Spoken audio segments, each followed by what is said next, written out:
गुरुर्ब्रह्मा गुरुर्विष्णु गुरुर्देवो महेश्वरा गुरु साक्षात् परब्रह्म तस्मै श्री गुरुवे नमः।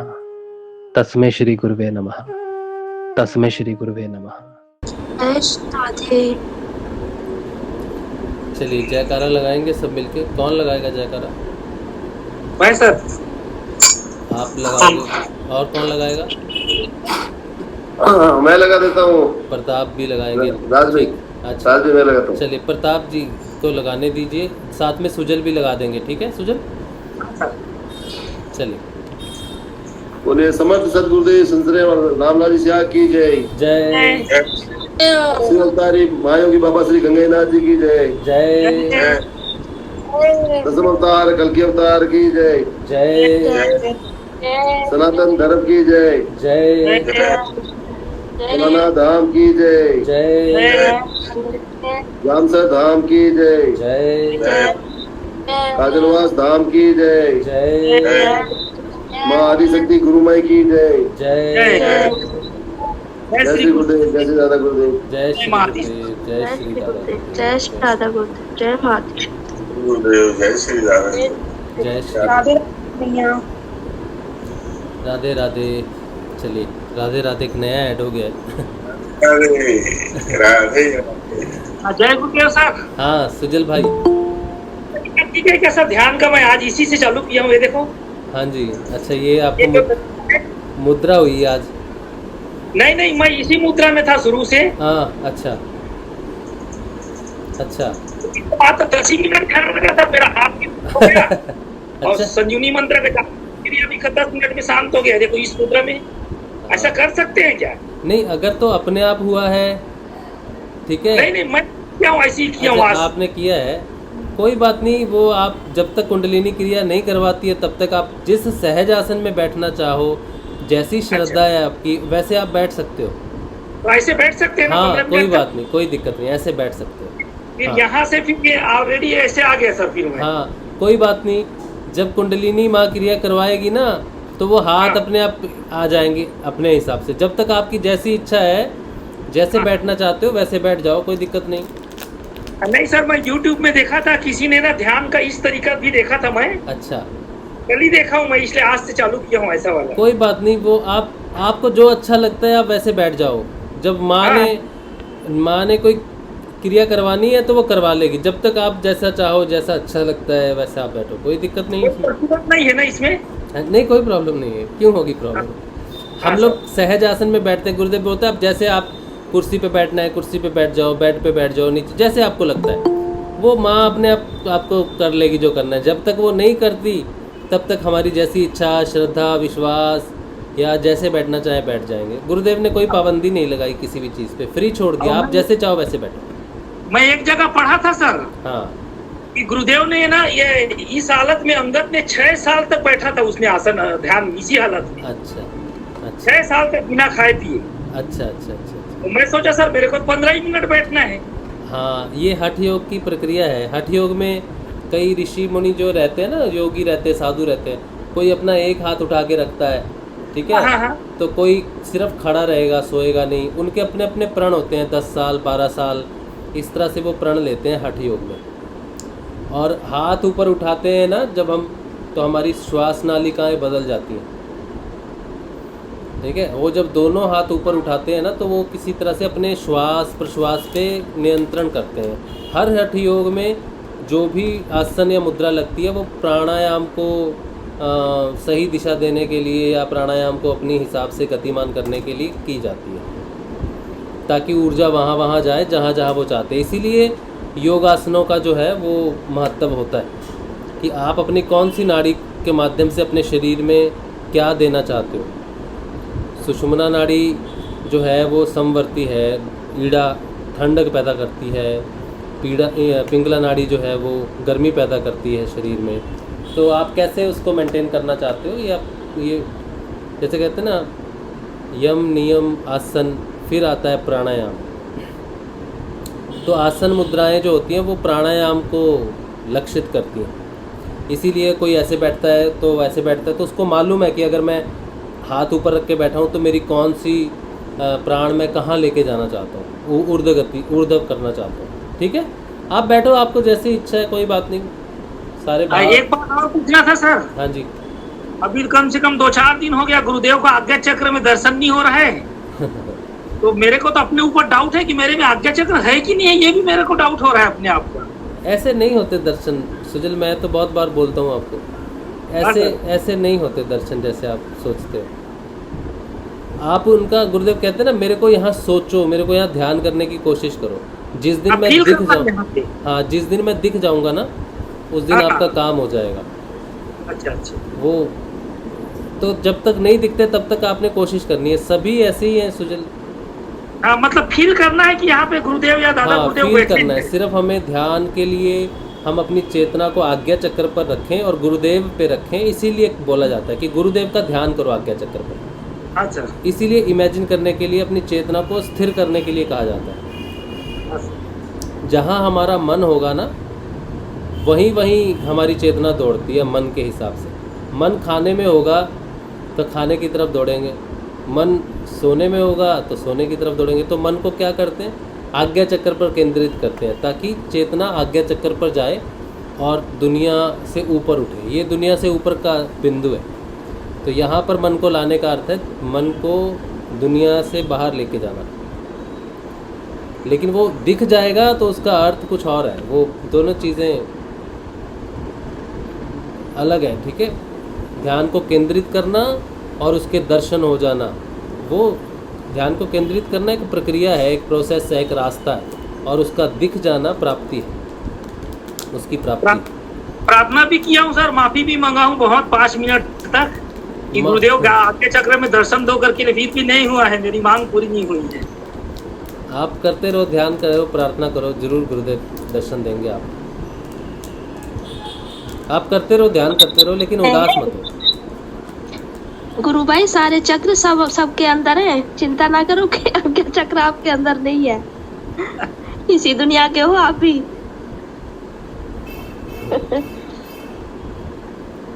कोई बात नहीं सुजल, हो जाएंगे, दर्शन भी हो जाएंगे। आप ध्यान करते रहो, ठीक है, डाउट मत करो किसी भी चीज़ को।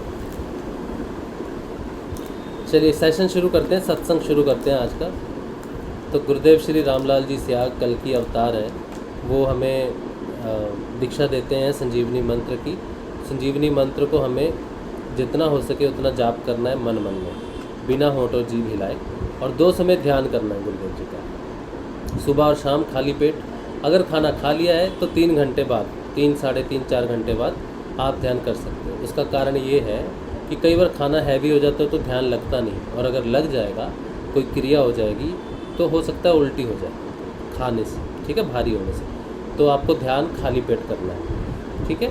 और मंत्र जाप जो है वो आपको सब समय करना है। जब आप ध्यान करते हो गुरुदेव जी का 15 मिनट के लिए, तब भी आपको मंत्र जपना है, और जब आप ध्यान नहीं कर रहे, बस बैठे हो, तब भी कर सकते हो। खाना बनाते समय, पौधों में पानी देते समय, चलते फिरते समय, कुछ भी कार्य आप ऐसा कर रहे हो जो जिस कार्य में आप सबकॉन्शियसली जाप कर सकते हो, वो आपको जाप कर लेना चाहिए। हाँ, जब आप पढ़ाई वगैरह कर रहे हो तब आपको पढ़ाई की तरफ ज़्यादा ध्यान देना चाहिए। तब आपको ये नहीं सोचना चाहिए कि मैं मंत्र जपूँ या पढ़ाई करूँ। अगर मैं पढ़ाई करूँगा तो मेरे मंत्र नहीं जपा जाएगा, कहीं मैं पीछे ना रह जाऊँ, तो ऐसा नहीं सोचना है। आपको जब पढ़ाई कर रहे हो तो पढ़ाई ही करनी है, ठीक है। और जब फ्री हो, खाना खा रहे हो तब जप लो, नहा रहे हो तब जप लो, कोई कार्य कर रहे हो, अभी आप जितना समय आप पढ़ाई नहीं कर रहे उतना समय आप मंत्र जप सकते हो, ठीक है। तो ऐसा रखो। खाना पढ़ाई करने से पहले 5 मिनट के लिए, 10 मिनट के लिए थोड़ा वॉकिंग कर लिया, और उसके साथ साथ मंत्र जाप कर लिया, फिर गुरुदेव को प्रार्थना करके पढ़ने के लिए बैठ गए। तो विद्यार्थी को इसकी चिंता नहीं करनी चाहिए कि मैं नाम नहीं जप पा रहा हूँ, मैं नाम नहीं जप पा रहा हूँ, मुझे पढ़ाई करनी पड़ रही है, ऐसा नहीं सोचना। विद्यार्थी का पहला धर्म पढ़ाई करना ही है, शिक्षा बहुत महत्वपूर्ण है, ठीक है। तो उसमें चिंता विद्यार्थियों को नहीं करनी है। बाकी जो लोग काम वाज करते हैं वो तो कर ही सकते हैं नाम जप जितना हो सके। और जब आप कुछ दिन लगातार श्रद्धा से गुरुदेव की तरफ झुकते हो, गुरुदेव को प्रणाम करते हो ना, श्रद्धा बहुत ज़रूरी है, गुरु के प्रति समर्पण बहुत ज़रूरी है। आपने 10 जाप किए, 20 जाप किए, लाख किए, उसमें एक ही महत्वपूर्ण चीज़ है कि किसने समर्पण से किया गुरुदेव के प्रति। समर्पण से करोगे ना तो वो मंत्र का जपा जाप जल्दी लग जाएगा। फिर आप पढ़ते हो, सोते हो, खा रहे हो, पी रहे हो, फिर तो वो चल ही रहा है 24 घंटे, फिर तो कोई चिंता ही नहीं है। तो स्टूडेंट्स को इस बात की चिंता नहीं करनी कि हमारा नाम नहीं जपा जा रहा। आप कुछ दिन अच्छे से जप लिया आपने तो वो ए जपा जाप के रूप में आपके पढ़ते समय भी जपा जा रहा है, इसलिए चिंता नहीं करनी। गुरुदेव को समर्पित रहना है, गुरुदेव को समर्पण करना है, उसी से ही सारा काम होता है। अच्छा, फिर धीरे धीरे बदलाव आ जाते हैं। फिर आपको नाद सुनने लगता है। नाद जब सुनने लग जाए तो भी परेशान नहीं होना है और नाद को सरेंडर नहीं करना है, नाद को सुनना है, श्रवण करना है। देखो हमारी जो पंच इंद्रियाएँ हैं ना, ये भगवान ने बनाई है, ठीक है। वॉइस बॉक्स यहाँ पर होता है ना, जो हमारा लिरिंग्स होता है, लिरिंग्स के नीचे में वॉइस बॉक्स होता है, जहाँ से हमारी आवाज़ निकलती है, मोटी पतली वॉइस बॉक्स से निकलती है। तो वार्ता यहाँ से है, सबसे नीचे वार्ता है। जो लोग सिर्फ बात करते करते करते करते करते करते चेतना जब यहाँ होती है तो सिर्फ बात करते हैं, सुनते नहीं। उनको सुनने में विश्वास नहीं है, बस अपनी जताना है, अपना बताना है, अपनी ही बात मनवानी है। वो चेतना का पंच इंद्रियों के हिसाब से नीचे का स्तर है, ठीक है। फिर ये है श्रवण है। जब नाद प्रकट हो जाता है तो चेतना यहाँ पर लाता है नाद। फिर वो अपनी मैं से उठ के मेरे को सुनो या मैं बोलूँ या मेरी चले, उससे उठ के वो समर्पण में आ जाता है। जब हम जपते हैं मन में तो मन यहाँ से नीचे से शुरू होता है, इधर से शुरू होता है मन का एरिया, ठीक है। तो मन में जपना मतलब अभी नीचे है चेतना। नाद प्रकट होगी तो चेतना यहाँ पहुँच गई, क्योंकि नाद को हम श्रवण के रूप में लेते हैं। हालांकि वो कान से नहीं आता, वो तो पूरे सिर से आता है, लेकिन वो श्रवण का हिस्सा माना जाता है। तो जिसको नाद सुनना लग जाए उसका मतलब है उसकी चेतना ऊपर उठ रही है। तो उसको अगर वो कहे मुझे नाद नहीं सुनना गुरुदेव, हटा दो नाद, परेशानी कर रहा है, तो वो नाद हटा देगा तो उसको वापस वो चेतना स्तर नीचे आ जाएगा, ये उसको जाप पे सारा, और नाद बंद भी हो जाता है। तो नाद का श्रवण आ जाए तो समझो चेतना ऊपर उठ गई है और अब तुमको सिर्फ श्रवण करना है। अब तुम्हारा काम अनुसरण का है। अब वो हम मंत्र जपते हैं तो हमें लगता है कि हम ये मंत्र जप रहे हैं। नाद को सुनते हैं तो वो झिंगूर की आवाज़ लगती है, सीटी की आवाज़ लगती है, घंटियों की आवाज़ लगती है, ऐसा लगता है कि कुछ नहीं कर रहे हम, लेकिन ऐसी बात नहीं है। सुनने से वो बहुत सारा डाटा डाउनलोड होता है, वो नसों नाड़ियों को खोलता है नाद, ठीक है। उसका श्रवण करने का अर्थ है वो आपके सबकॉन्शियस में आपकी जो ब्लॉक नाड़ियाँ हैं, जिसे ऊर्जा नाड़ियाँ कहते हैं, सूक्ष्म नाड़ियाँ कहते हैं, वो खुलनी शुरू हो जाती हैं। मंत्र जाप से भी खुलती हैं, जपा जाप से भी खुलती हैं, लेकिन नाद से और भी तीव्र गति से खुलनी शुरू होती है, क्योंकि वो सबकॉन्शियस में लेके जाता है हमें। पहले हम खुद उठते हैं और नाद हमें उठाता है। तो नाद जब सुनने लग जाए तो थोड़ी देर नाद सुनो। नाद को आप थोड़ी देर भी अध्ययन कर लोगे ना, क्योंकि नाद को बहुत ज़्यादा देर तक कोई ध्यान नहीं कर सकता। नाद से प्रकट हुआ ध्यान किसी प्रकार की गर्मी नहीं बढ़ाएगा। प्रश्न आता है कि नाद का ध्यान करें तो वो ध्यान जो है वो 15 मिनट से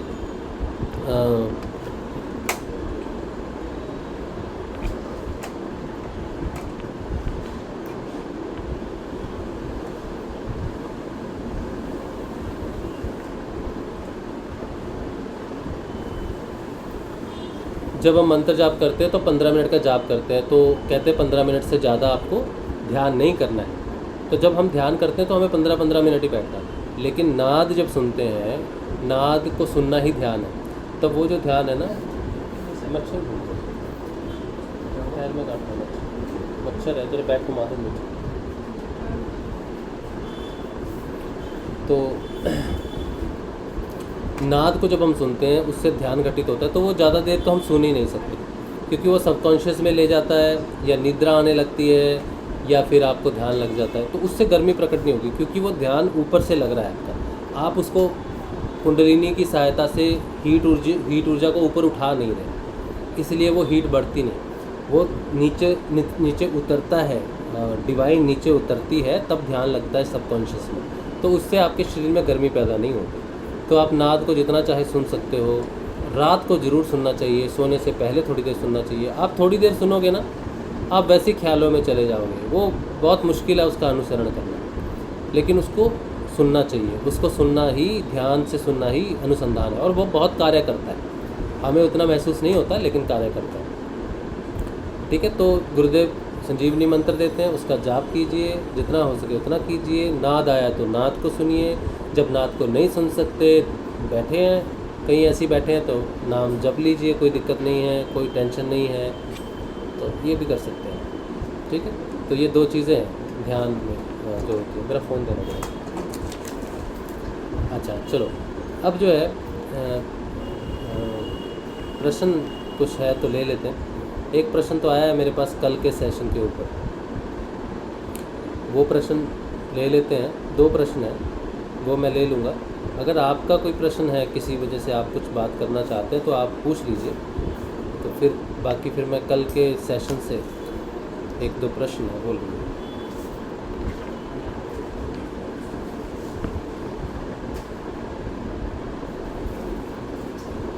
भैया जी, मैं तो जैसे ही नाद सुनती हूँ ना, मुझे तो नींद आ जाती है बहुत जल्दी से। क्या बोल रहे हो, समझ नहीं आया। मैं कह रही हूँ जैसे ही मैं नाद सुनने के लिए सोचती हूँ कि मैं ज़्यादातर लेट के ही नाद सुनती हूँ, और मुझे 2-3 मिनट में ही नींद आ जाती है। हाँ, पता ही नहीं चलता मैं कब सो गई। ऐसे ही होता है नाद में, ऐसे ही होता है, नींद आ जाती है, या फिर पता ही नहीं चलता सुन रहे थे कब नींद आ गई, कब सो गए। ऐसे ही होता है, नाद वो गहरी चेतना में ले जाता है। बिल्कुल ठीक है, सो के सुनो। ज़्यादातर तो हम सो के सुनते हैं, या फिर ध्यान में होते हैं तब सुन सकते हैं। जब बैठे हैं कहीं तब कहीं पर बैठे हैं, काम है, कुछ मशीन चल रही है, कोई काम है, तब नाद नहीं सुनना चाहिए, क्योंकि नाद जो है वो नशे में ले जाता है, नशा हो जाता है उससे। तो कोई काम, मैकेनिकल काम कुछ ऐसा कर रहे हो जिसमें आपकी प्रेजेंस ऑफ माइंड की ज़रूरत है, वहाँ पे नाद मत सुनो, वहाँ जाप कर लो। लेकिन जब फ्री हो तब नाद सुनो। जय श्री। अच्छा, तो पहले ये प्रश्न है, प्रश्न से ज़्यादा ये, चलिए पहला प्रश्न था, एक गुरु भाई हैं, उनका फ़ोन आया था। उन्होंने कहा कि कल के सेशन में हमने बात किया ना कि मंत्र का उच्चारण सही होना चाहिए। तो गुरुदेव ने एक जगह पे तो हमें बताया है मंत्र का उच्चारण कैसा होना चाहिए, लेकिन वो कहते हैं कि बीज धरती पर उल्टा पड़े या सीधा पड़े, वो बीज तो उगना ही है, वो बीज तो उग ही जाता है। तो अगर मंत्र को हम गलत भी जप रहे हैं किसी वजह से, तो उसका प्रभाव तो मिलेगा ही। जैसे वाल्मीकि जी ने राम नहीं जपा, मरा जपा, तो मरे से भी तो वो राम में आ गए और उनको ज्ञान प्राप्त हुआ, उनका जीवन में बदलाव आया। तो इससे कितना प्रभाव पड़ता है कि हम मंत्र का सही उच्चारण करें या नहीं करें, क्या फ़र्क पड़ता है, ये उनका प्रश्न था। तो उनके प्रश्न में बिल्कुल सही बात है। वैसे तो मैंने उनको यही कहा कि मंत्र जो है ना, वो विशेष तब है जब हमारी चेतना का स्तर बहुत ज़्यादा नीचे है, तो उस चेतना के स्तर को ऊपर उठाने के लिए मंत्र की ज़रूरत है। सिद्ध योग में कुंडलिनी एक बार जागृत हो जाए तो फिर वो उसका रास्ता वो अपने आप ही तय करती है। सिर्फ महत्वपूर्ण चीज़ है गुरु। मंत्र से भी ज़्यादा महत्वपूर्ण कोई चीज़ है तो वह है गुरु स्वयं, क्योंकि अगर आपने गुरु को समर्पण कर दिया तो मंत्र का काम अपने आप ही हो जाता है। मेन गुरु, जिसने गुरु को समर्पण कर दिया, मंत्र का अपने आप ही हो जाता है काम, क्योंकि गुरु में और मंत्र में भेद नहीं होता। मंत्र को तो लोग अपने भाव के अनुसार जपते हैं कि मुझे ये प्राप्त हो जाए, वो प्राप्त हो जाए, लेकिन अगर गुरु को सच्चा समर्पण हो जाए तो सारा काम हो जाता है। तो कुछ गांव के लोग जो होते हैं वो मंत्र का उच्चारण नहीं कर पाते, समझ नहीं पाते, पढ़े लिखे नहीं हैं या उस तरह से नहीं कर पाते जाप को, तो गुरुदेव कहते हैं मेरी तस्वीर को ले जाओ और इसको आप धूप अगरबत्ती करेंगे ना तो भी आपका काम हो जाएगा। तो वहाँ पे मंत्र क्यों नहीं दिया गुरुदेव ने, या मंत्र को विशेषता क्यों नहीं दी? अपनी तस्वीर को विशेषता देके कहते हैं, अपने आप को विशेषता देके कहते हैं कि तुम मेरी तस्वीर का ही पूजा पठन कर लो, तुम्हारा काम हो जाएगा। यानी कि गुरु सबसे ऊंचा है, वहाँ पे ज़रूरत ही नहीं पड़ती। तो फिर हम उच्चारण की बात करते ही क्यों है कि उच्चारण हो, ऐसा हो, सही हो। देखिए दुनिया में हर प्रकार के लोग हैं, बुद्धिजीवी लोग भी हैं, इस चीज़ पे जब हम कोई शोध करेंगे ना कि इस मंत्र में ऐसा विशेष क्या है, तब इस मंत्र पे ही शोध होगा, तब इसके उच्चारण पे शोध होगा कि सही उच्चारण क्या है, कैसे तरंगे बदलती हैं। जैसे पानी में, पानी जो है ना, ये मैंने कहीं वीडियो देखा था, कहा था कि पानी सबसे बड़ा कंप्यूटर है। हम जब सुपर कंप्यूटर की बात करते हैं तो देखते हैं कि सुपर कंप्यूटर क्या है, तो इस दुनिया में भगवान की तरफ से जो सुपर कंप्यूटर है वो कौन है? हम कहते हैं हमारा ब्रेन है, वो तो है, लेकिन उससे भी बड़ा एक सुपर कंप्यूटर है जो नष्ट ही नहीं होता, वो है जल। जल ऐसा कंप्यूटर है जिसमें सारी मेमोरीज स्टोर की जा सकती हैं। जब हम भगवान का विसर्जन करते हैं तो जल में करते हैं। जो भी हमारे घर में देवी देवता होते हैं, जब विसर्जन का समय आता है तो जल में करते हैं, क्योंकि जल सब जगह है, तीनों लोकों में जल है, तो जल का यातायात सब जगह है, प्रेजेंस सब जगह है। वो सुपर कंप्यूटर की तरह काम करता है, आदान प्रदान में काम करता है। जब कोई व्यक्ति मर जाता है तो उसकी राख को जल में ही प्रवाहित करते हैं, ताकि वो जल के माध्यम से जिस लोक में भी उसको जाना है वो चला जाए। तो जल सबसे बड़ी चीज़ है, सबसे ज़्यादा उसमें मेमोरी रहती है। तो जब शोध होता है ना तो उस पे होता है कि वो क्या चीज़ है जो कार्य कर रही है। तो जल पे शोध हुआ तो उन्होंने देखा कि तरंगे अलग अलग प्रभाव करती हैं। किसी अच्छे इंसान का नाम लो तो एक सुंदर सी आकृति बन जाती है उसके अणुओं की। जैसे पानी में अणु होते हैं ना, जैसे एटम होते हैं, किसका, एक ऑक्सीजन का और 2 हाइड्रोजन के, H2O। विज्ञान में पानी का जो फार्मूला है उसमें 2 एटम है, एक 2 हाइड्रोजन के और एक ऑक्सीजन का, ये मिलके पानी बनता है। तो जब किसी अच्छे इंसान का नाम लिया जाए, गायत्री मंत्र का जाप किया जाए, तो उसमें एक सुंदर सी आकृति बन जाएगी, फूल की बन गई समझो। लेकिन जब उसमें हम गालियाँ देंगे पानी में तो उसकी आकृति जो है वो खंडित हो जाएगी। तो उच्चारण से उस पर फ़र्क पड़ता है। ये शोध का विषय है, ये मंत्र विज्ञान का विषय है, ये पृथ्वी की रचना का विषय है। जब इस सृष्टि की रचना हुई तो शब्द ब्रह्म से हुई, ठीक है, तो शब्द ब्रह्म से हुई। इसीलिए हम जब वापस असेंड जाते हैं, बस हो गया, जब हम वापस ऊपर जा रहे हैं तो शब्द ब्रह्म के सहारे से ही जाते हैं। दुनिया में तो बहुत सारे मंत्र हैं, राम भी बहुत बड़ा मंत्र है, गायत्री भी बहुत बड़ा मंत्र है, लेकिन गुरुदेव ने हमें जो मंत्र दिया वो संजीवनी मंत्र दिया, जिसे गुप्त रखा गया था। तो इस मंत्र की विशेषता भी तो कल मैंने बताई थी आपको, जब हमने डिस्कस किया था कि इस मंत्र में विशेष क्या है, क्यों है और क्यों ये गुप्त था। क्योंकि ये मिनिमम चेतना को उठाने का कार्य करता है। बाकी मंत्र उन लोगों के लिए काम करते हैं जिनकी चेतना कहीं ना कहीं तक है और जिनको गुरु प्राप्त हो गया है, गुरु ने दे दिया है वो चीज़ें। लेकिन ये मंत्र अगर कोई शिष्य भी बता देता है किसी को बोल के, तो उस व्यक्ति की चेतना उठनी शुरू हो जाएगी। गुरुदेव ने बाद में हमें कहा ना कि तुम अपने मुंह से बोल के बिठा दो, तुम नहीं मैं बोलूँगा। ये गुरुदेव का बाद का आदेश है। पहले गुरुदेव कहते थे तुमने किसी को बताना नहीं, ये पहले का आदेश है। बाद में समय के अनुसार उन्होंने कहा कि अब तुम बता सकते हो, अब तुम्हें छूट है। तो ये वो मंत्र है जो एक शिष्य भी किसी को बता दे तो उसकी ट्रांसफॉर्मेशन होनी शुरू हो जाएगी। तो पहले के समय में जैसे वाल्मीकि जी ने मरा जपा, तो वो नारद जी ने या किसी ने उनको दिया था, तो दिया गया था, उनको उठाया गया था कि एक महान आत्मा ने दिया या एक ऋषि ने दिया, एक डेवलप्ड या चेतन व्यक्ति ने दिया, तो वो काम करते हैं मंत्र। लेकिन संजीवनी मंत्र जो है, मैं जैसे जागृत नहीं हूँ, पूर्ण रूप से जागृत नहीं हूँ। हम में से कई शिष्य हैं जो अर्ध जागृत, अभी जागृत है, यात्रा चल रही है सबकी, वो किसी को बताते हैं तो वो काम शुरू हो जाता है। कैसे हो रहा है ये सारा काम? तो इस मंत्र के उच्चारण में कुछ तो विशेषता है, उसमें स्वयं गुरु वास करते हैं, इसीलिए चेतना उठनी शुरू हो जाती है। तो मंत्र में ये विशेषता है। बस हो गया, ठीक है। तो मंत्र का उच्चारण जो है, इसकी सही प्रोनाउंसिएशन बनी रहनी चाहिए। आगे आने वाला जब शोध करेंगे तो उनको हम इस मंत्र का सही उच्चारण दें, ताकि वो इस उच्चारण को सही उच्चारण करके इसकी तरंगों को देख सकें कि कौन सी तरंगें कैसे हमारे शरीर को प्रभावित करती हैं। जब हम क्लिंग बोलते हैं तो हमारे शरीर में कौन सी तरंगें उठती हैं, कौन सी वाइब्रेशन होती है। जब हम कृष्ण बोलते हैं तो क्या वाइब्रेशन होती है, कृष्ण बोलते हैं तो क्या वाइब्रेशन होती है, कृष्णा बोलते हैं तो क्या वाइब्रेशन होती है। इस पे शोध होगा। इसीलिए इसका सही उच्चारण मेंटेन करना बुद्धिजीवियों के लिए आवश्यक है। इसीलिए हमें ज़्यादा से ज़्यादा इसका सही उच्चारण करना चाहिए। सही उच्चारण का ध्यान रखना चाहिए। जो प्रगति का सवाल है या जो चेतना का सवाल है वो तो गुरुदेव ने उठानी है।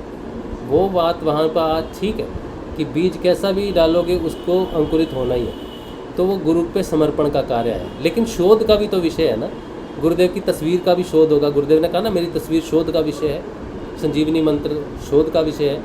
मैं तो कोई दवाई नहीं देता, ये मंत्र ही देता हूँ।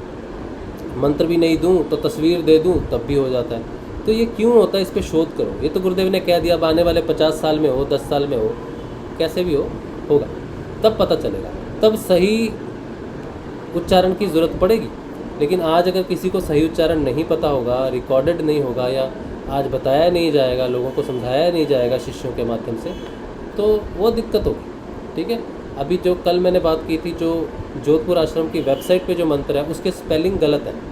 गुरुदेव जो उच्चारण करते हैं वो उच्चारण के हिसाब से स्पेलिंग गलत लिखा हुआ है नीचे। तो कुछ लोग नीचे पढ़ते हैं समझने के लिए, गुरुदेव की आवाज़ की तरफ ध्यान नहीं देते, पढ़ते हैं तो वो गलत उच्चारण करते हैं। इसीलिए शोध सही तरीके से हो, सही उच्चारण हो, इसलिए इसकी डिस्कशन की कल।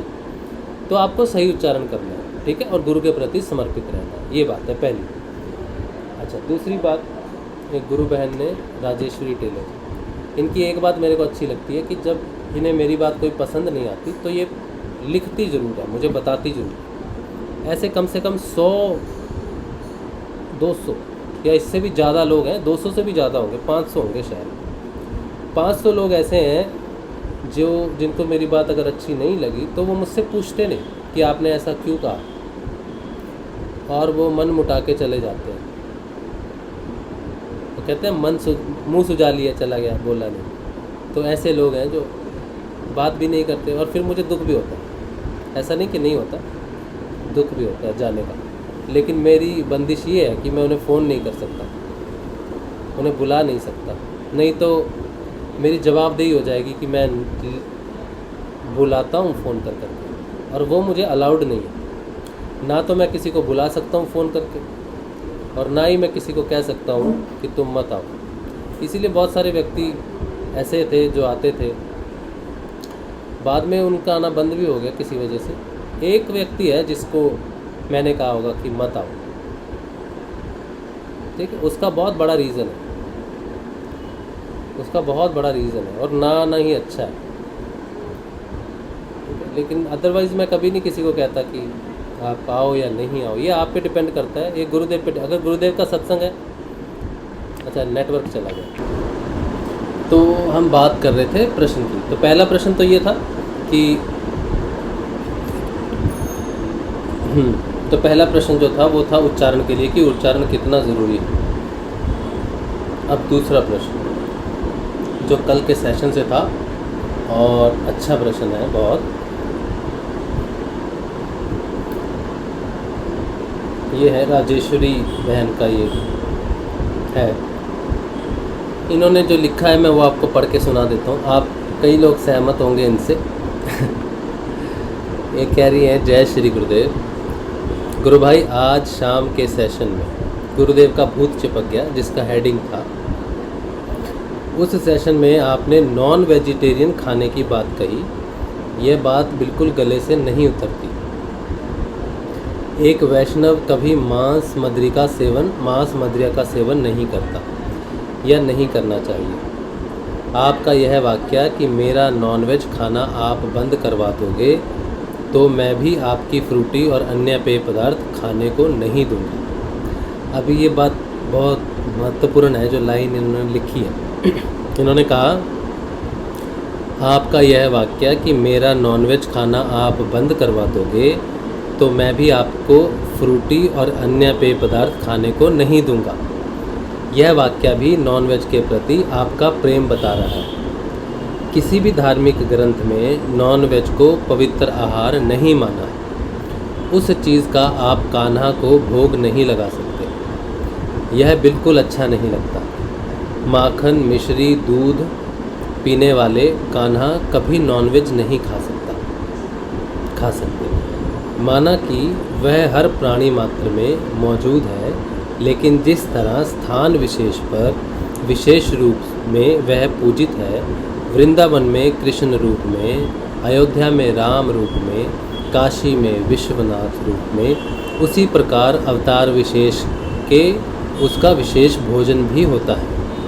नरसिंह रूप में आप मांस का भोग लगाते तो वहाँ चल सकता था, लेकिन शुद्ध शाकाहारी कृष्ण रूप अवतार में आप मांस का भोग नहीं लगा सकते। मुझे ऐसा लग रहा है शायद कान्हा को भी यह पसंद नहीं आएगा।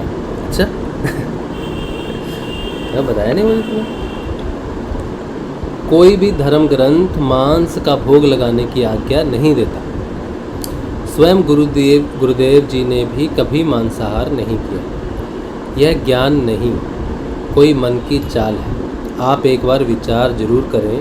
मुझ में ज़्यादा ज्ञान तो नहीं है, लेकिन मेरा अंदर से मन बहुत विचलित है। यह सही नहीं हो रहा। हो सकता है मैं गलत हूँ। मैंने मेरे मन के भाव बताए हैं और समय आने पर आप भी इससे सहमत होंगे, यह मेरा पक्का विश्वास है। जय श्री गुरु। तो ये इनका प्रश्न है। इनके प्रश्न में जो चीज़ है वो ये कि इन्होंने कहा, एक जगह पे तो पहले मैं बात कर लेता हूँ। इन्होंने कहा आपका यह वाक्य कि मेरा नॉनवेज खाना आप बंद करवा दोगे तो मैं भी आपको फ्रूटी और अन्य पेय पदार्थ खाने को नहीं दूंगा। क्यों भाई, ऐसा क्यों करोगे और मैं ऐसा क्यों करूँगा? कल फ्रूटी मैंने खाई थी। मैंने ये नहीं कहा था कि मैं कान्हा का बंद करवा दूंगा खाना। मैंने कहा था कि देखो, प्रेम दोनों तरफ से होना चाहिए। मैं जो हूँ, मेरे अंदर तीनों गुण जागृत हैं, तामसिक भी हैं, राजसिक भी हैं, सात्विक भी हैं। मैं आहार लेता हूँ, तामसिक आहार भी लेता हूँ, क्योंकि मैं सात्विक आहार ले नहीं सकता। सात्विक आहार में जैसे दूध आता है, मक्खन आता है, घी आता है, खीर आती है, मिठाइयाँ आती हैं और 56 भोग आते हैं। मेरा शरीर सात्विक भोजन ले नहीं सकता, क्योंकि अगर मैं ये भोजन रेगुलर खाऊं तो बहुत जल्दी मेरी हालत बहुत ख़राब हो जाएगी, क्योंकि पेट में डाइजेशन अलग अलग होती है सबकी। किसी किसी को जो पर्टिकुलर चीज़ें हैं वो नहीं हजम होती। तो मेरे खाने के हिसाब से, मेरे शरीर के हिसाब से, मेरे शरीर में वो परिवर्तन अभी नहीं आया कि मैं कुछ भी खा लूँ तो वो चलेगा। मेरे को वातावरण प्रभावित करता है, मैं क्या खाता हूँ प्रभावित करता है। जब मैं मच्छी खाता हूँ तो मच्छी के अंदर कुछ एक, जैसे कहते हैं ना, ओमेगा होता है, या उसमें कुछ प्रोटीन होते हैं जो मेरे शरीर को सूट करते हैं। मैं शुद्ध ब्राह्मण फैमिली से हूँ, ठीक है, और मेरे घर का जो पालन पोषण रहा है वो शुद्ध सात्विक ही रहा है। मेरे व्यवहार में ब्राह्मणता है, लेकिन मेरे खान पीन में नहीं है। मैं सात्विक व्यवहार से हूँ, खान पीन से नहीं हूँ। तो मैंने कान्हा को यही कहा था कि कान्हा, तू आया है ना, तो तू मुझ में परिवर्तन कर, लेकिन ऐसा मत करना कि तूने मेरा खाना तो बंद करवा दिया लेकिन अपना खाना चालू नहीं करवाया। तूने मेरा नॉनवेज बंद करवा दिया लेकिन उधर से मैं तेरा सात्विक खाना भी नहीं खा सकता। तो मैं तो मनुष्य ही हूँ ना, मेरे शरीर पे तो प्रभाव पड़ते हैं ना। मेरे को ऊर्जा तो खाने से ही मिल रही है, या तो तू ऐसी स्थिति प्रकट कर दे कि मुझे खाने की ज़रूरत ही ना पड़े, तो मैं खाऊंगा ही नहीं। नॉनवेज के प्रति मेरा लगाव नहीं है। नॉनवेज जो खाना हम कलकत्ता में खाते हैं वो मेरे शरीर की रिक्वायरमेंट है, रिक्वायरमेंट ज़्यादा है। अब वो खाने से क्या है कि उसका टेस्ट मुंह में लग गया। पहले तो मैं 22 साल 24 साल तक मैंने नहीं खाई थी वो चीज़ें, और जब मैंने कोशिश भी थी खाने की थी तो मुझे अच्छा नहीं लगा था, तो मैंने कभी नहीं खाया। मेरे को ऐसा नहीं है कि कोशिश, जब दोस्तों के साथ मिला, जब 18-19 साल का था तो मुझे खिलाया, मुझे पसंद नहीं आया, मेरे को टेस्ट भी नहीं आया और मेरे को अच्छा भी नहीं लगा, तो मैंने नहीं खाया। ठीक है, फिर कॉलेज में गया तो मुझे चिकन की दुकान पे ले गए, वहाँ पे चिकन खिलाया, सबने खाया, मैंने भी खाया, मुझे अच्छा नहीं लगा। मैंने कहा कैसे खाते हो ये, इसमें टेस्ट नहीं है। फिर मैं बीमार हो गया बहुत ज़्यादा, तो कुछ भी खाना बंद हो गया, सब कुछ खाना बंद हो गया, नमक खाना बंद, सारा खाना बंद हो गया। सिर्फ उबला हुआ चावल खाया, बिना नमक के सब्जी खाई, ऐसा खाना खाया। कलकत्ते में जब आया तब पहली बार फ़िश खाई। फ़िश खाते ही मेरे को आराम मिला थोड़ा, तो फिर मैंने फ़िश बार बार खाई। तो फिर बार बार खाने से मुझे उसका टेस्ट आया कि हाँ अच्छा है, सेहत अच्छी हो रही है। तब जाके मेरे जीवन में थोड़ा सा ऊर्जा आई, नहीं तो मैं बहुत साल तक बहुत हालत ख़राब में रहा। तो वो खाते खाते कई वर्ष हो गए। फिर सिद्ध योग जब जीवन में आया 2019 में बदलाव शुरू हुए। बदलाव ऊपर से शुरू हुए, नीचे से अन्नमय कोश से बदलाव शुरू नहीं हुआ। बदलाव ऊपर से आया, क्योंकि यहाँ से नीचे उतरे ना, चेतना उतरती है, गुरुदेव नीचे उतरते हैं, तो जहाँ जहाँ गुरुदेव की प्रेजेंस है वहाँ वहाँ बदलाव आता है। अन्नमय कोश सबसे लास्ट का परिवर्तन है। अगर मेरा नॉनवेज सबसे आखिर में भी छूटता है तो उसके हिसाब से कोई दिक्कत नहीं है। तो मैंने कान्हा को बोला कि आप मेरा नॉनवेज छुड़ा दो, मुझे नॉनवेज से प्रेम नहीं है आपसे, लेकिन आप ऐसा नहीं करना कि नॉनवेज छुड़ा दो और वेज तो मैं खा नहीं सकता, मतलब ज़्यादा दिन वेज नहीं खा सकता। 5-6 दिन टूर पे गए, वृंदावन गए, खा लिया, मेंटेन भी किया, ठीक है, लेकिन ज़्यादा दिन मुझे वो चीज़ें हजम नहीं होती पेट में। मेरे पेट में अल्सर है, ये भी तो मैंने कहा था कल। तो ऐसा नहीं करना, नहीं तो मैं फ्रूटी नहीं दूंगा तुमको। तो वो मैंने प्यार में बोला उनको, मैंने उनको प्यार में बोला, कोई लगाव से नहीं बोला, भोजन के प्रति लगाव से नहीं बोला, अटखेली करते हुए बोला, मजाक करते हुए बोला, खेल करते हुए बोला, शरारत करते हुए बोला। मेरे भाव में शरारत थी, प्रेम था, भाव था, तब मैंने बोला। पता है आपको जो परिवर्तन है, जैसे मैं आपको सारी चीज़ें नहीं बता पाता हूँ, कुछ चीज़ें मुख्य तौर पे रख देता हूँ, सत्संग का हिस्सा है इसीलिए रख देता हूँ। बड़ी बड़ी बातें पूनम भी मुझे मना करती है, ये बातें नहीं बोलनी चाहिए। मैंने कहा जब हम किसी चीज़ की एक्सेप्टेंस में आते हैं, किसी चीज़ को सामने रखते हैं, तो हम उस चीज़ को देख पाते हैं, नहीं तो हम उस चीज़ को देख नहीं पाते। कान्हा पहले देखो, जब से आज जो खाना बनाया, आज मैंने बनाया, तो जब मैं इसके लिए खाना बना रहा था तो पहले मैंने चावल को बनाया भाप में, फिर दाल को भाप में बनाया, उबाला भी नहीं, उबालने से भी उसके नष्ट हो जाते हैं पौष्टिक नष्ट। तो मैंने उसे स्टीम में पकाया बिना पानी के। भिंडी बनाई, भिंडी को भी मैंने बिना प्याज के सिर्फ नमक और मिर्च हरी मिर्च देके वो सब उबाल के बनाया। मैं उबला हुआ भोजन नहीं खाता और ना ही मुझे उबला हुआ भोजन पसंद है, लेकिन मैंने बनाया, इसलिए बनाया। और घर में मेरे फ्रिज में मच्छी रखी है, चिकन रखा है, सब रहता है इसमें, लेकिन मैंने उसको टच भी नहीं किया। इसलिए नहीं कि मैं इसके लिए टच नहीं किया मैंने, ऐसा नहीं है, मेरी इच्छा नहीं हुई, क्योंकि गोपाल जो खा रहा है ना, मुझे उसी में आनंद आ रहा है। मेरी इच्छा नॉन वेज की तरफ नहीं है, मेरा शरीर नॉन वेज की तरफ है। तो मैं जब खाता हूँ, जैसे तुलसी चढ़ती है, इनके हर खाने में तुलसी है, इनको प्लेट में मैंने तुलसी लगा दी, एक पत्ता। तुलसी का एक पत्ता ही मेरे पेट में इतनी हीट पैदा करता है, इतनी गर्मी पैदा करता है कि मुझे मुश्किल हो जाती है। तो तुलसी इसके खाने में देनी पड़ती है, तो मुझे खानी पड़ती है। तो मैं तुलसी पूनम को दे दूँ या अलग निकाल दूँ, वो भी मेरे से होता नहीं अंदर से। मैं किसी चीज़ का त्याग नहीं कर सकता, जो इसने खाना है वो मैंने खाना है, तभी खाना पूर्ण है। जब मेरा पेट भरा तब मुझे लगेगा कि इसका पेट भरा, नहीं तो मुझे कैसे पता चलेगा इसका पेट भर गया कि नहीं भर गया। अंदाजे से तो मैं एक ग्राही लूँ और इसको प्रसाद लगा दूँ कि तेरा प्रसाद हो गया, अब मैं खा रहा हूँ। मैं वैसे नहीं इसको लाया, ये मेरा बेटा है, इसका पेट भरेगा तब जब मेरा पेट भरेगा, इसको नींद आएगी तब जब मुझे आएगी। अब आप ये देखो कि मेरे भाव से शुरू हुआ, लेकिन वो भाव इसका प्रभावित होने लग गया। जब से ये आया तब से सुबह भागवत कथा सुनता है। हमारे घर में पहले भागवत कथा का हम लोग सत्संग नहीं सुनते थे। अब ये सुबह उठता है, नहा धो के बैठ जाता है, तो इसको भागवत सुननी है। ये मेरे मन में आता है कि इसको भागवत ही सुननी है, तो भागवत चलती है। इसके कारण मैं भी भागवत सुनता हूँ, मुझे भी भागवत का ज्ञान हो रहा है, रस मिल रहा है, अमृत मिल रहा है। सत्संग में बैठने का, शाम में आपके साथ सत्संग में बैठता हूँ, पूरा दिन इसके साथ बैठता हूँ भागवत के सत्संग में। अब ये आगे आके बैठा यहाँ पर, अब ये यहाँ पर आके बैठा है ना, तो सत्संग में कान्हा हमेशा आगे बैठता है, जितने भी भागवत के सत्संग होते हैं वहाँ कान्हा आगे बैठता है। मैंने इससे पूछा मन में भाव से कि तू आगे क्यों बैठा आके, गुरुदेव पीछे बैठते हैं, तू तो गुरुदेव के साथ पीछे बैठता है, तू आगे क्यों बैठा आके। तो ये प्रोटेक्शन है, ये कहता है मैं आपको प्रोटेक्शन दे रहा हूँ, मैं आगे बैठूँगा। जैसे अर्जुन पीछे से लड़ा, मैं आगे बैठा, मैं सारथी बना क्योंकि मैं आगे था।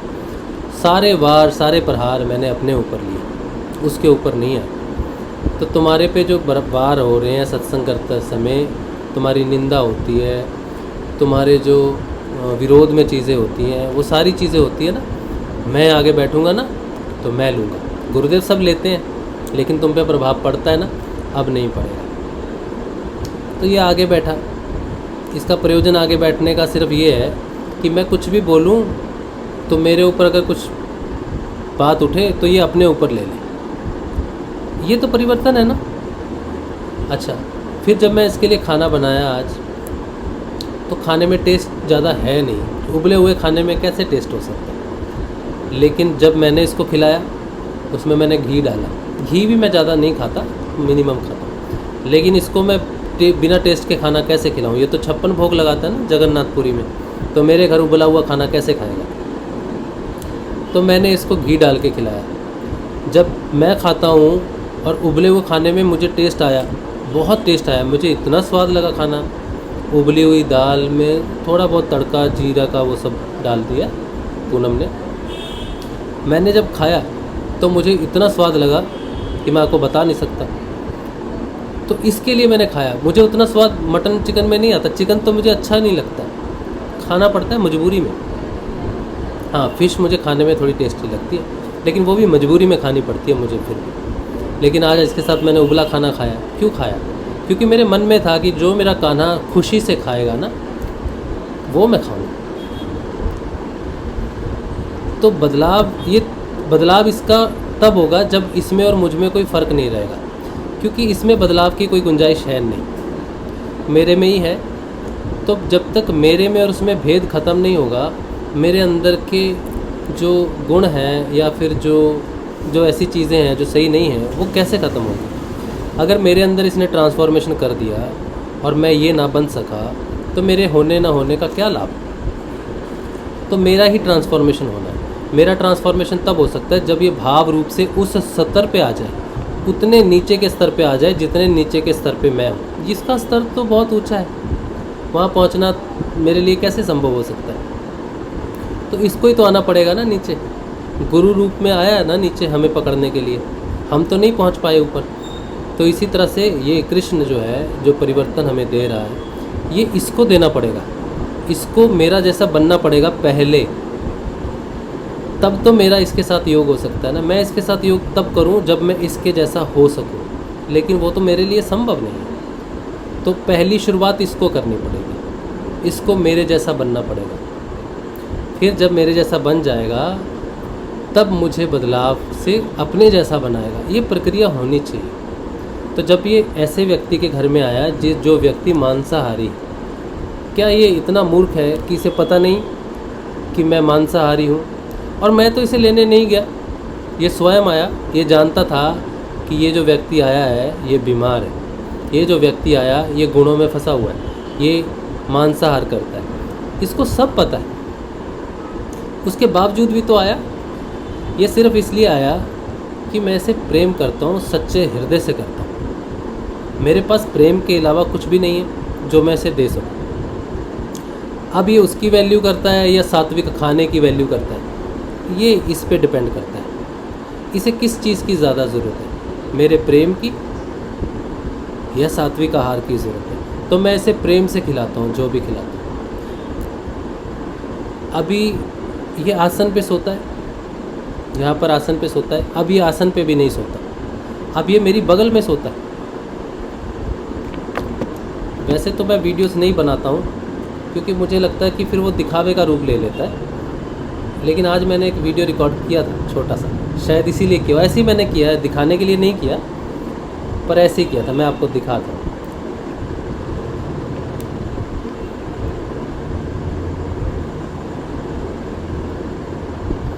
तो ये परिवर्तन ये करेगा, इसको करना ही पड़ेगा, नहीं तो इसके आने का लाभ क्या होगा।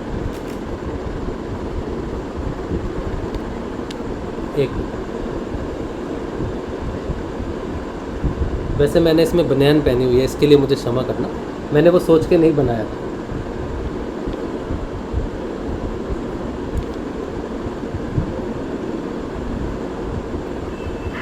ये बदमाश गाना क्या कहते हैं?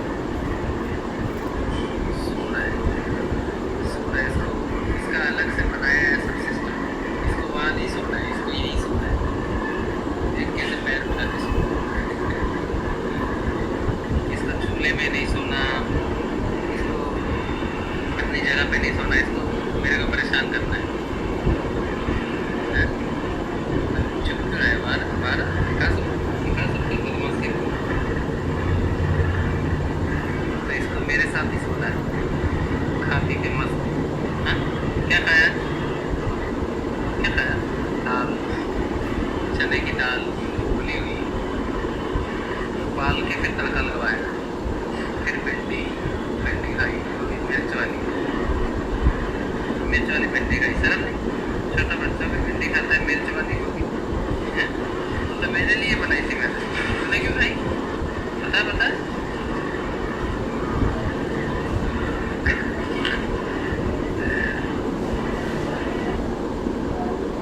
ये मैंने वैसे ही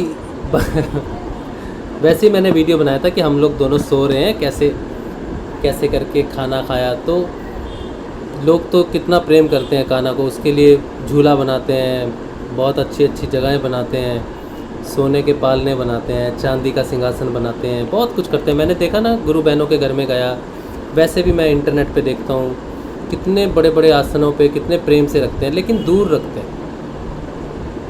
लेकिन भैया जी आपके पास सो रहा है ना कान्हा, ऐसे लग रहा है एक सचमुच एक छोटा सा बच्चा सो रहा है और बड़े प्यार से सो रहा है। हाँ, तो मैं वही बोल रहा हूँ कि इसको मैंने हाँ जी भैया, कल रात मेरे को ऐसा हुआ, मुझे नहीं पता मन में या क्या हुआ कि मैं भी अपने कान्हा जी को अपने पास सुनाऊं। अच्छा। अपने अंदर से एक भाव आया। हाँ फिर मैंने कहा घर वाले कहेंगे ये तो पागल हो गई। हाँ कहेंगे तो हाँ, मैंने कहा कान्हा जी आप जहाँ हो वहीं रहो, ठीक है, राधे राधे बोल के फिर मैं सो गई। हाँ, तो मेरा मतलब यही कहने का है कि मैंने इसे कहा था कि भाई मेरे पास चांदी का पलंग नहीं है तेरे लिए, तो मेरे साथ सोएगा? तो कहता मैं तेरे पास ही सोऊंगा, अगर मुझे सोने के पलंग पे सोना है तो तेरे से बहुत अच्छे अच्छे हैं मेरे पास। तो वो मेरे पास आया है, मेरे लिए आया है, मैं जैसा हूँ वैसा ही आया है, उसको मुझ में परिवर्तन करना पड़ेगा। मेरे लिए खाना विशेष नहीं है, मेरे लिए मैं इससे ज़्यादा प्रेम करता हूँ। ये कल कह दे कि तुझे अभी खाने की ज़रूरत नहीं है, तेरे में अपने आप ही वो प्रोटीन विटामिन जो तुझे चाहिए होंगे, तो क्या ज़रूरत है? उसकी ज़रूरत नहीं है, क्योंकि प्रेम बहुत बड़ी चीज़ होती है। तो कान्हा जो है ये अपना प्रेम से मुझे बदल रहा है। अभी कुछ ही दिन हुए ये भागवत सुनना पसंद करता है ना, जहाँ जहाँ भागवत होती है 7 दिन की कथा होती है, एक दिन के लिए मिनिमम 1 दिन के लिए कृष्ण को वहाँ आना पड़ता है। जहाँ भी भागवत होगी 7 दिन के लिए किसी एक दिन कृष्ण वहाँ आते हैं। तो जब से ये यहाँ आया है तब से भागवत होती है इस घर में, पहले नहीं होती थी। इसके आने से बहुत परिवर्तन है जीवन में, खाने में। अभी कुछ ही दिन हुए, ज़्यादा दिन नहीं हुए, लेकिन खाने के प्रति बदलना, चीज़ों के प्रति बदलना, व्यवहार में बदलाव होना। और हमारा बेटा जब अभी छोटा था ना, तो मैं जानता हूँ कि एक बाप का बेटे के प्रति कैसा होता है। अभय के जैसा व्यवहार था, और अगर उसका कोई छोटा भाई फिजिकल तौर पे आता तो उसका बिल्कुल, मेरा व्यवहार बिल्कुल उसके साथ बेटे का ही है। मुझे ये भगवान लगता नहीं ना, मैं इसको भगवान के रूप में मानता हूँ, चाहे इसकी माया कह लो या कुछ भी कह लो। मेरे लिए मेरे भगवान एक ही हैं। मैं सुबह उठ के अपने गुरुदेव के चरणों में अपना माथा रखता हूँ, ये भी रखता है, ये भी दादा गुरुदेव को भी पैरों में नमस्कार करता है, गुरुदेव को भी पैरों में नमस्कार करता है। दादा गुरुदेव के पैरों की छवि है ना पीछे, उसमें नमस्कार करता है, मेरे साथ करता है। जिस दिन मैं उठाता हूँ उस दिन मेरे साथ प्रणाम करता है, सत्संग से पहले प्रणाम करता है। तो ये अगर भगवान है तो ये क्यों प्रणाम करेगा गुरुदेव को? ये मेरा बेटा है बोल के प्रणाम करना पड़ता है इसको, ये मेरे बेटे के रूप में है यहाँ पर। अब ये इनकी क्या ऊपर की साठगांठ है, क्या ये लोग की कहानी है, मुझे उससे कोई फ़र्क नहीं पड़ता। मेरे लिए परम पिता मेरा गुरु ही है। हम दोनों मंत्र जपते हैं, गुरुदेव का जपते हैं, ठीक है। मेडिटेशन करते हैं तो गुरुदेव की करते हैं। वो भगवान है, ये मेरा बेटा है।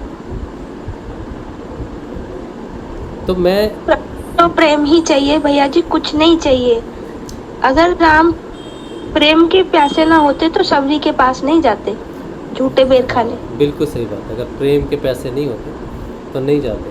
तो राजेश्वरी बहन ने जो प्रश्न पूछा है ना, वो किसी के भी मन में प्रश्न आ सकता। प्रश्न में कोई प्रॉब्लम नहीं है, प्रॉब्लम है मेरे बताने में कि मैं बता पाता हूँ कि नहीं, मेरा प्रेम आपको दिखता है कि नहीं दिखता। आप मुझे पिछले 2 साल से देख रहे हो, 2 साल से मैं सत्संग कर रहा हूँ, मैं बातें कर रहा हूँ, सब कुछ कर रहा हूँ, और मैंने हमेशा सच को ही रखा है। चाहे वो मेरे प्रति आपकी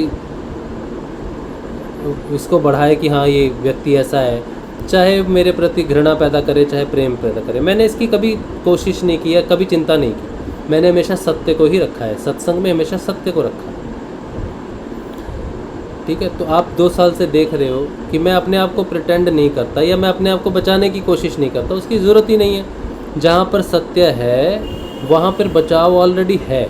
मैं अगर सत्य बोल रहा हूँ तो मेरे पास कारण भी होना चाहिए कि मैं जानता हूँ कि ये मेरा भाव है, तो मुझे पता होना चाहिए कि मैं अगर उसको ये खिला रहा हूँ तो किस भाव से खिला रहा हूँ। अगर वो सत्य का भाव है तो मैं वो भाव आपको बता दूंगा, आपको पता चल जाएगा। लेकिन अगर मैं किसी और भाव से खिला रहा हूँ तो मैं वो आपको बता नहीं पाऊँगा उस चीज़ को। इसीलिए कोई भी प्रश्न विचलित नहीं करता मुझे, आपको भी विचलित नहीं होना चाहिए। मुझे आपके पूरे मैसेज में एक ही चीज़ है जो मुझे लगा कि ये नहीं होना चाहिए, और वो है विचलित होना। आपको मेरे व्यवहार से विचलित क्यों होना पड़ता है? मैं बस इसी चीज़ से ही मुझे थोड़ा सा संकोच है, या फिर मुझे लगा कि क्या मैंने सत्य बोल के गलती तो नहीं कर दी, क्या मैंने अपना व्यवहार दिखा के गलती तो नहीं कर दी। मैं आपको किसी को भी मेरे व्यवहार से विचलित नहीं करना चाहता। मेरा वो मकसद नहीं है कि मेरे को देखो और विचलित हो जाओ। क्यों हो गए? मैं जो भी कर रहा हूँ मेरे पास उसका रीज़न है, उसका कारण है। अभी रिसेंटली हमारा चैनल बंद हुआ ना, तो उसका कारण क्या हो सकता है? 2 ही कारण हो सकते हैं। या तो मेरे चैनल को मोनेटाइज़ किया मैंने, ये हो सकता है।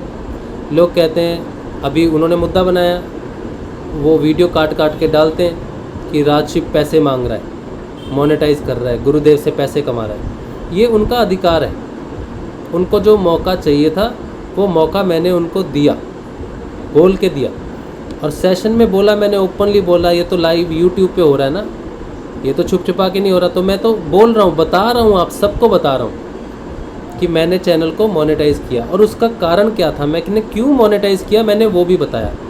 लेकिन जो मेरी निंदा करेगा वो कारण को नहीं उठाएगा कि कारण क्या है। वो सिर्फ मोनेटाइजेशन को पैसा कमाने के रूप में सबको बताएगा कि ऐसा है। वो मेरे प्रति नफरत पैदा करेगा सब जगह, ये उसका कार्य है, कोई दिक्कत नहीं, कीजिए। क्योंकि अगर आपको ये चाहिए था, वो सच्चे मैंने आपके सामने रख दिया, छुपाया नहीं ना।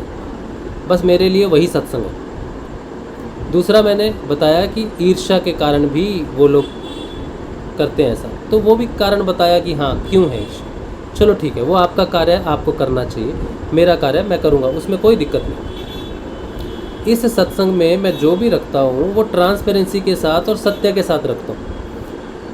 किसी प्रकार का किसी से कोई क्लेश नहीं, द्वेष नहीं, कुछ नहीं, किसी का पर्सनल कुछ भी नहीं है। पर्सनल सिर्फ एक ही जगह था, जिन्होंने मेरी छवि को तांत्रिक छवि बना दिया, उनके प्रति था बस। वो भी अब नहीं है, क्योंकि मैंने ये रियलाइज़ किया है कि ये जब सेशन होते हैं ना, तो मेरा व्यक्तिगत साधना नहीं है, ये एक तरह से पब्लिक साधना हो गई है। मैं अकेला साधना नहीं कर रहा, सत्संग में बैठ के रिफ्लेक्ट करता हूँ एक साधक को। मेरे अंदर के अवगुण रिफ्लेक्ट होते हैं अवगुणी साधक के रूप में, तो आपको वो पसंद नहीं आएंगे। अगर मैं इंडिविजुअल होता तो आप कहते ठीक है भाई, जो करना है करता रह जा। लेकिन मेरी रिस्पॉन्सिबिलिटी ज़्यादा है, क्योंकि मैं सत्संग करता हूँ। इसीलिए मुझे अपने पर्सनल क्लेश, द्वेष, राग, ये सारे जो पर्सनल व्यक्तियों से है उसका त्याग करना चाहिए। ये मेरे लिए शिक्षा है। लेकिन ये शिक्षा आई कहाँ से? सत्संग से आई, सत्संग के परिवार से आई। अगर परिवार नहीं है तो मैं इस चीज़ को समझ ही नहीं पाता कि मुझे अपनी पर्सनल ईगो को त्याग करना चाहिए, लोगों के प्रति पर्सनल भेद को त्याग देना चाहिए, उसको सत्संग में नहीं लाना चाहिए। तो ये आई कहाँ से? ये बदलाव आया कहाँ से? सत्संग से ही आया ना। बात करी और लोगों की प्रतिक्रिया आई तभी की। तो कुछ लोग अच्छी प्रतिक्रिया देते हैं, अच्छा प्रश्न पूछते हैं, तो उसका बदलाव आता है। कुछ लोग प्रतिक्रिया दूसरी तरह की देते हैं तो उससे भी बदलाव आता है, एक्सेप्टेंस आती है। जहाँ निंदा होनी चाहिए व्यक्ति की, वहाँ निंदा होनी ही चाहिए। तो निंदा हो रही है और ये सही बात है। पैसे मांग रहा है राजशिव, मैं तो मांग रहा हूँ पैसे ये इसमें कुछ भी नहीं है। कह सकते हैं गुरुदेव के नाम पे मांग रहा है, सत्संग के नाम पे मांग रहा है, हाँ वो तो मांग ही रहा हूँ, इसमें कुछ भी नहीं। आप उसको कोई सही दृष्टि से ले या गलत दृष्टि से ले, वो उसको कोई निंदा का पात्र बनाए या ना बनाए, ये व्यक्तिगत बात है। और मुझे दोनों झेलनी पड़ेंगी, दोनों लेनी ही पड़ेंगी। अब सुबह जब सत्संग होता है या शाम को जब सत्संग होता है, शाम के इस सत्संग के लिए अगर कोई व्यक्ति मुझे सलाह देते हैं, क्या बहुत सारे लोग कहते हैं कि आप सुबह सत्संग करते हो तो कोई जॉब करो, बीच में ट्यूशन कर लो या कुछ काम कर लो, और शाम को सत्संग के समय उस समय फ्री रहना। ये बिल्कुल सही बात है कि मेरे पास सुबह 9 बजे या 10 बजे से लेकर शाम को 5 बजे तक का समय रहता है। इसमें मैं कुछ काम बाहर कर सकता हूँ, लेकिन फिर भी मैं करता नहीं। क्यों नहीं करता? अब इसके दो कारण हो सकते हैं। या तो मेरे अंदर मुफ्त में बैठ के रोटी खाने की लत लग गई है, मुफ्तखोर हो गया हूँ, या मैं लालची हो गया हूँ कि कमाने से ज़्यादा तो दान में मिलता है पैसा, ये भी हो सकता है। और तीसरा रीज़न ये भी हो सकता है कि जो व्यक्ति सत्संग करता है शाम को रोज़, पूरे दिन में सुबह से लेकर उस सत्संग तक उसके शरीर में क्रियाएं होती हैं, कुछ घटनाएं घटती हैं, कुछ केमिकल परिवर्तन होते हैं और बहुत सारा शोधन मन में चलता है। और वो शोधन तभी चल सकता है अगर वो अंतर्मुखी हो तो। लेकिन अगर वो बाहरमुखी हो जाए, 10 बजे से लेकर 5 बजे तक बाहरमुखी रहे और फिर सत्संग करने के लिए अंतर्मुखी हो जाए, 6 बजे 7 बजे अंतर्मुखी हो जाए और पूरा दिन अपना स्वाध्याय ना करे, सत्संग से प्राप्त चीज़ों का मंथन ना करे और फिर अगले दिन बैठे सेशन करने, तो वो हो नहीं पाएगा। ये जो बीच का खाली समय है ना, ये मेरे शोधन का, स्वाध्याय का, दृष्टि का और अपने आप की खोज का समय है। सत्संग में हम अपनी खोज नहीं करते। सत्संग में तो हमें मूल सूत्र प्राप्त होते हैं, मेडिटेशन में मूल सूत्र विस्तृत होते हैं, खुलते हैं। लेकिन बाकी का समय जो है, रात का और दिन का जो समय है, उसमें एवेल्यूएशन होती है, एवोल्यूशन होती है। चेतना भीतर अंतर्गामी होकर ऊपर उठती है और रहस्यों को खोलती है सारा दिन। उसी समय को अगर मैं बाहरमुखी हो जाऊं तो वो काम रुक जाएगा, स्लो हो जाएगा बहुत ज़्यादा। बहुत सारे लोग जो हैं वो पहले नौकरी करते थे, लेकिन एक समय के बाद उन्हें रिटायरमेंट लेनी पड़ी। गुरुदेव ने एक जगह पे कहा कि मुझे प्री मैच्योर रिटायरमेंट लेनी पड़ी, क्योंकि अब संभव नहीं था, नौकरी करते करते साधना करना संभव नहीं था। इसलिए प्री मैच्योरमेंट 6 साल पहले गुरुदेव बोलते हैं मैंने प्री मैच्योर रिटायरमेंट ली। तो गुरुदेव 6 साल और करते तो अच्छा रहता ना गुरुदेव, लेकिन वो नहीं कर सके। लहरी महाशय जो हैं उनको भी प्री मैच्योर रिटायरमेंट लेनी पड़ी, वो भी काम करते थे। एक जगह पे मैं गया बिज़नेस के लिए, तो मैं किसी के साथ गया था, तो उन्होंने कहा, तो क्योंकि मैं रहा हूँ कॉरपोरेट से तो मेरे प्रश्न ज़्यादा थे, क्योंकि मैं किसी के साथ गया था, ये चीज़ कैसे होगी, वो चीज़ कैसे होगी, ये चीज़, तो मेरे प्रश्न ज़्यादा थे, मेरा इंटरेस्ट या मेरा इंक्वायरी लेवल ज़्यादा था। तो उन्होंने मुझसे कहा आप क्या रोल प्ले कर रहे हो बिज़नेस में? तो मैंने कहा मैं तो रिटायर्ड हूँ।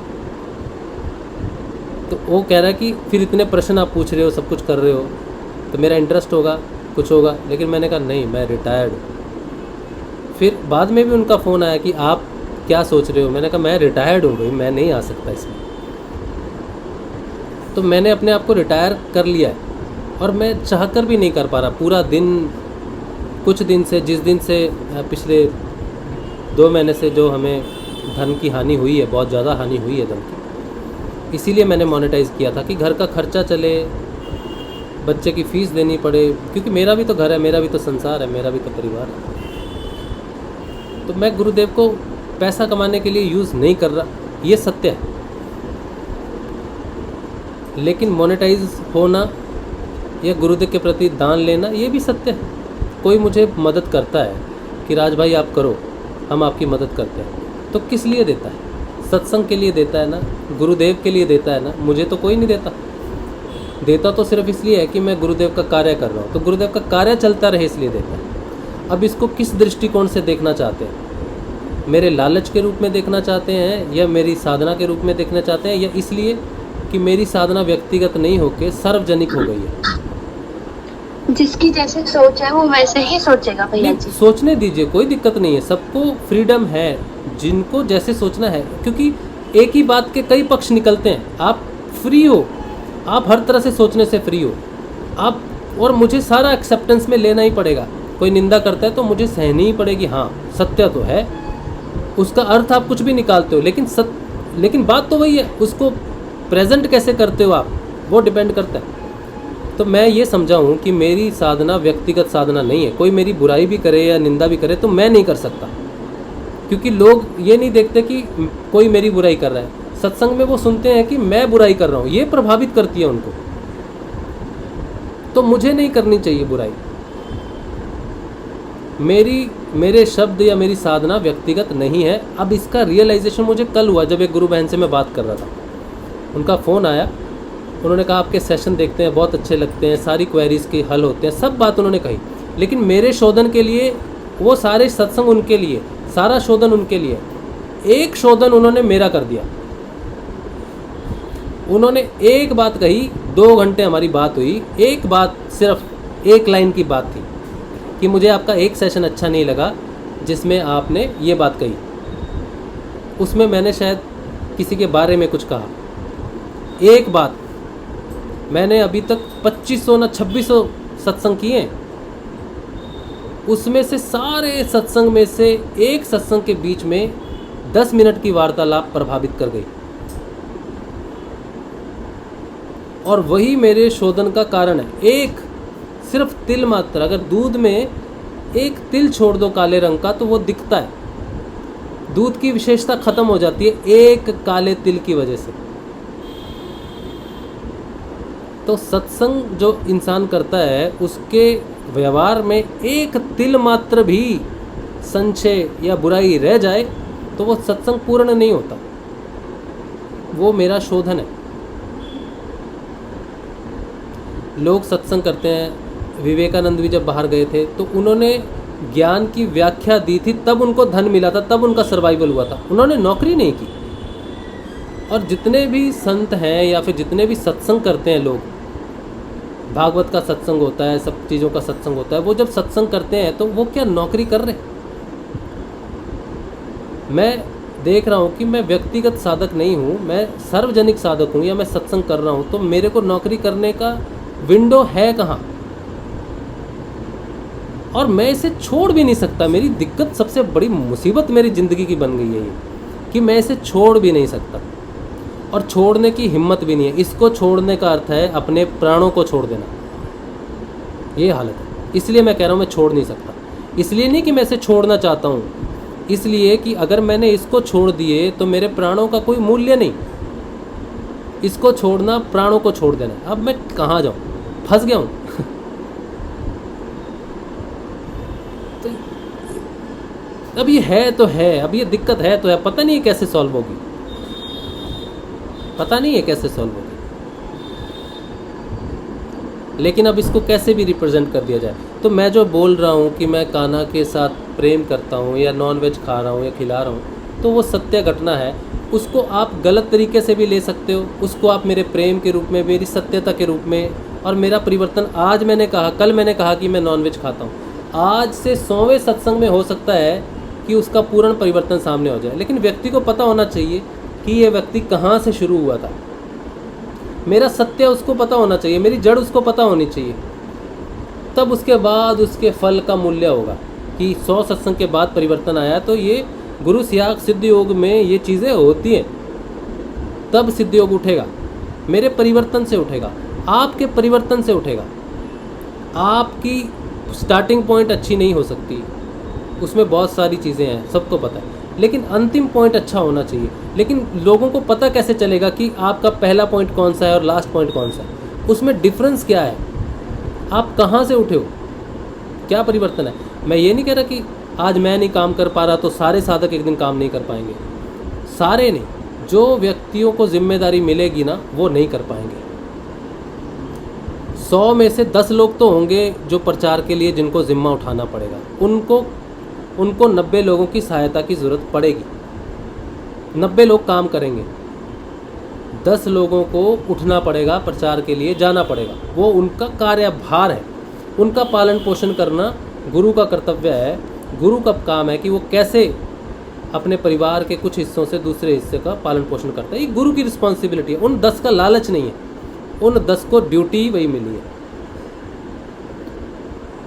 अब इसको गलत से रिप्रेजेंट, मैंने देखा एक ग्रुप में वो ऐसे ही उसको रिप्रेजेंट किया गया।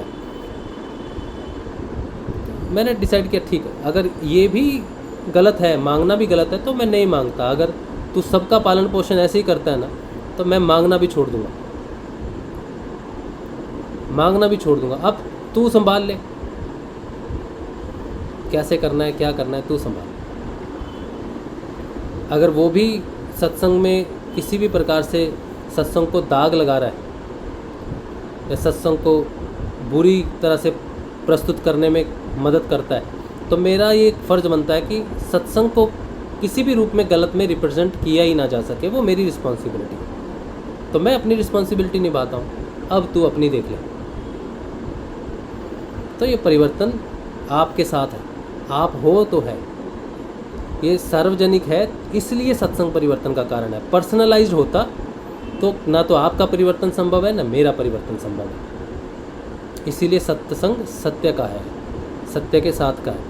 मेरे अवगुण आपके सामने आएंगे, आपको बस विचलित नहीं होना है मेरे अवगुणों को देख के। मैं राजेश्वरी बहन से यही प्रार्थना करता हूँ कि आप विचलित मत होना प्लीज़, क्योंकि आपका विचलित होना मुझे विचलित करता है। आपके प्रश्न मुझे विचलित नहीं करते, आपके डाउट विचलित नहीं करते। आपका डाउट आया, आप डाउट पूछो, लेकिन विचलित नहीं होना। मेरे अवगुणों को देख के विचलित नहीं होना। मेरे में भी तो बदलाव हो रहा है, मैं कौन सा बहुत बड़ा कुछ पहुंची हुई चीज़ हूँ, मैं भी तो बिल्कुल साधारण नीचे का ही चीज़ हूँ। आपके साथ ही तो बैठ रहा हूँ, आप ही के साथ हूँ, आप ही के परिवार का हिस्सा हूँ।